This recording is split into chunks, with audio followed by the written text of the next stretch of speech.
Tonight on NewsWatch 12 at 6, a Medford robbery suspect caught on camera stealing several items out of a store, but he forgot his belt at home. More on his criminal past coming up.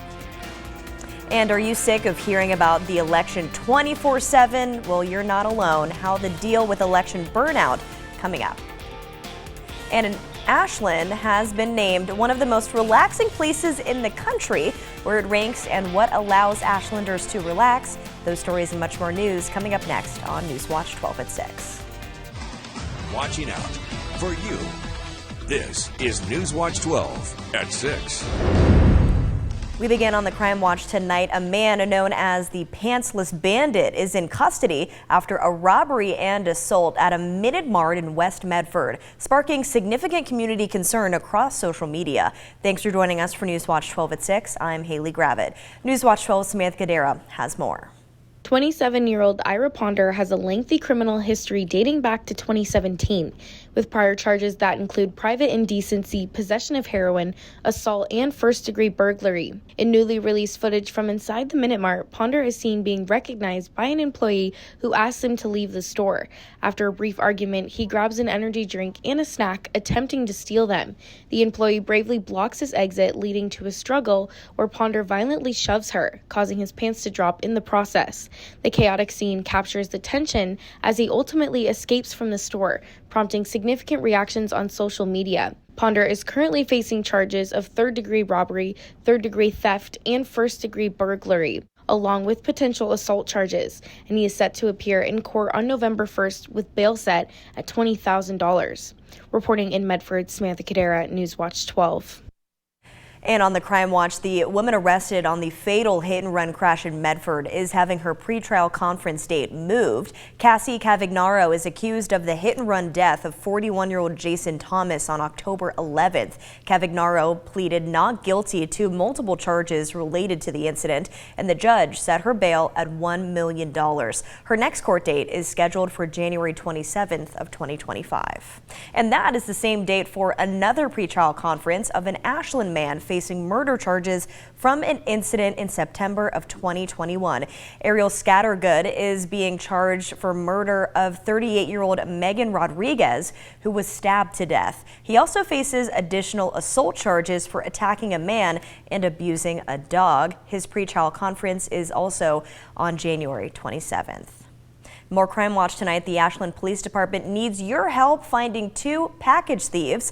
You're looking at pictures of the suspects now. They stole someone's packages yesterday. If you have information on these suspects, call the number seen here on your screen. And right now we're taking a live look out at Medford. Skies are sunny and temperatures are warming up for a hollow weekend. Let's check in with Storm Watch 12 Chief Meteorologist Matt Hoffman to see what our weather conditions are for us right now, Matt. Yeah, we have some pretty quiet weather right now in the Rogue Valley, but things are a bit different as you head towards the coast. We've had some rain working into Gold Beach, some very gusty winds, sustained winds right now, 20 miles per hour in Gold Beach. Temperatures starting to cool off as we've gone past sunset now. 57 in Klamath Falls, 62 in Wairika, and 63 in Medford and Gold Beach. Check out those winds gusting though, near 30 miles per hour in Gold Beach. We will still continue to see some blustery conditions along the coast as we head into tonight. Now, wet weather is starting to work into parts of Josephine County as well, but this band of rain is going to have a hard time making it too much further than Josephine County. It'll kind of fall apart, but the chances for showers will continue into Curry and Josephine County into tomorrow. Inland areas fairly quiet, pretty clear in the basin tonight, down to 30. We'll drop to 42 in Medford and 38 in Wairika. Tomorrow, showers staying mainly into Curry and Josephine counties. Should be dry here in the Medford area, and we will see some warmer temperatures as well, likely getting into the 70s in many of our west side valleys and into the upper 60s in the basin. Winds will be blustery out of the south and southwest, but we have widespread wet weather on tap as the weekend progresses. We'll talk timing of rain and details on a very cool and wet end to the month of October. That's all coming up in just a bit. Haley. Thank you, Matt, onto the fire watch. There is a new fire burning southeast of Grayback Mountain in the Applegate Valley. Smoke is visible, but crews are working on scene to put that fire out. No homes are currently being threatened.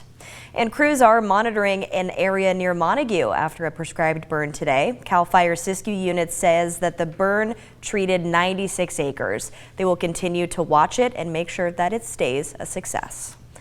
And the Bureau of Land Management is planning to start a prescribed burn operation on November 1st in Lake County. The operation will last until May 1st and aims to help native plants and habitats. North Warner prescribed fire will happen along Highway 140 east between Lakeview and Adele and along the Plush Cut-Off Road. Prescribed burns in Picture Rock will be along Highway 31 between Summer Lake and Silver Lake.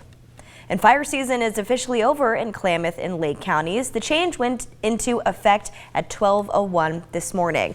ODF says that there were 155 fires across Klamath and Lake counties, burning a little more than 94,000 acres throughout the 2024 fire season.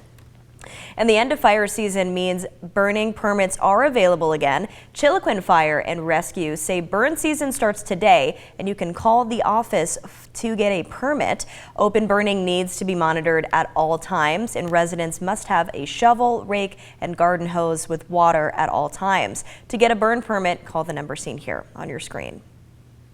And on to an economic story tonight. The Lomacatsi Restoration Project just received $21 million for the Rogue Bear All Lands Restoration Project. The money comes from the USDA and will go towards forest resilience, with the project spanning 83,000 acres around Gold Hill, Rogue River, and Jacksonville. The project, which will include ecological thinning and prescribed burns, aims to reduce wildfire risk and improve forest health. And the EPA announced $42 million to upgrade water infrastructure in Oregon. The money comes from the bipartisan infrastructure law and will bring key upgrades to technology that brings water to your taps. Governor Tina Kotek said she was grateful to this program, saying the funds will play a vital part in bringing safe drinking water to every part of Oregon. And as ballots hit their boxes and voters hit the polls, many are grappling with election burnout as political information and ads constantly come their way. NewsWatch 12's Rocky Walker asked voters and officials how this affects them and how to avoid burnout. Let's take a look. Here at the Jackson County Election Center, in less than 2 weeks, they'll be counting up the votes for the next mayor, president, county commissioner, and so many other races. But a lot of voters are saying with constant political emails, calls, texts, many of them are getting election burnout.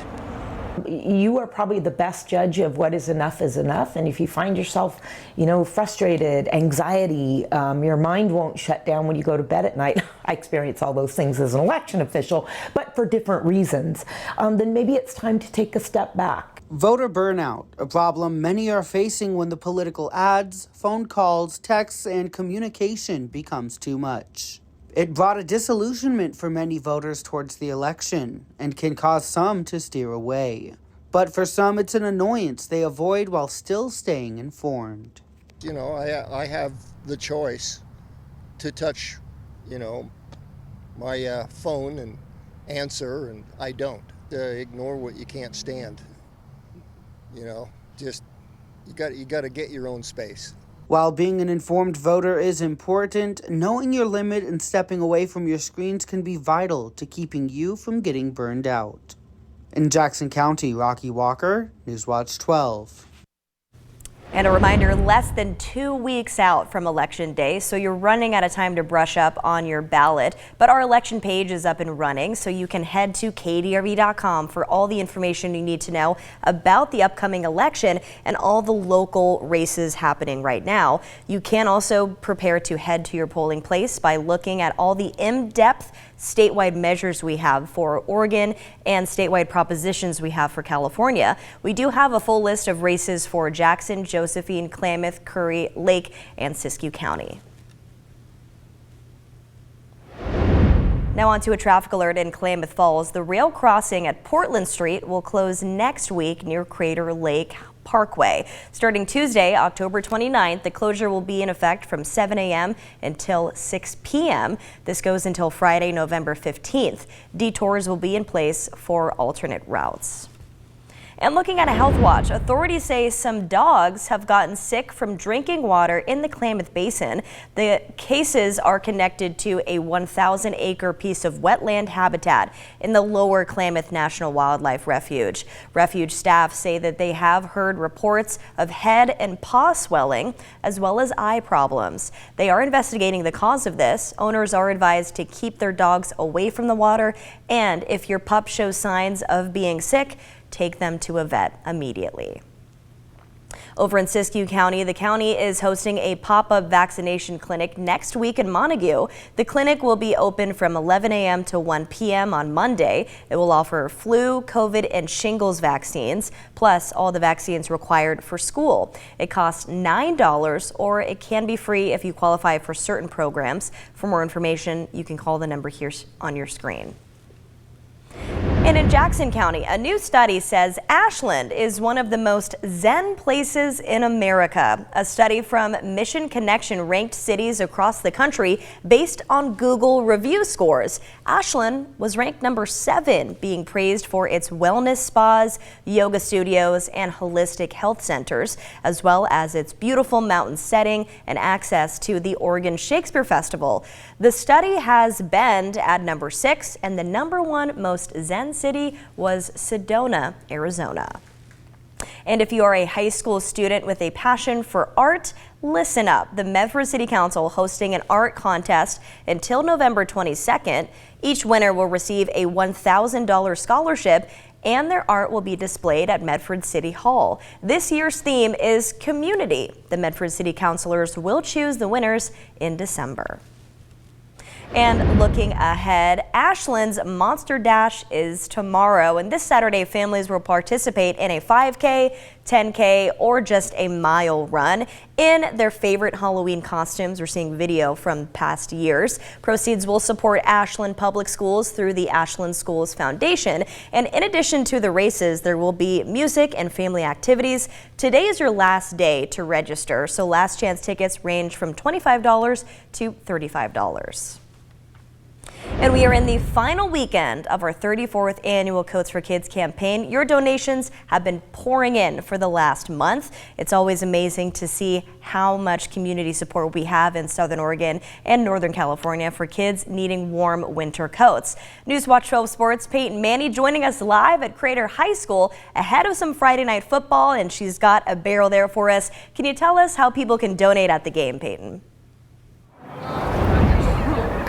Yeah, hey Haley, thank you. Well, it's a little bit chilly out here right now, so if you're coming out to Craters to watch some Comet football, bring a coat for yourself. But if you have an extra one on hand, go ahead and bring it and we can drop it into our Coats for Kids barrel that I have at the game with me here. We are just days away from the final day of our 34th annual Coats for Kids campaign. We've already seen so much support from all of you in the community, and we hope to finish this year's campaign strong. If you have a new or gently used children's coat, you can drop it off at one of our red barrels. Our partners say we are especially in need of toddler coats. We have more than 50 donation barrels between Jackson, Josephine, and Klamath counties. You can find a full list on our website at kdrv.com. And of course, you can also donate online or by check. We accept checks sent to KDRV at our street address and online donations at kdrv.com. Like Haley said, we want to send our thank yous for all your support that you have given to this campaign. We're so excited for all of the donations that we received, and I truly think that it was another great year, so thank you again. I'll have a game preview coming up in just a bit, so don't go anywhere. For now, live at Crater High School, Peyton Manny, NewsWatch 12 Sports.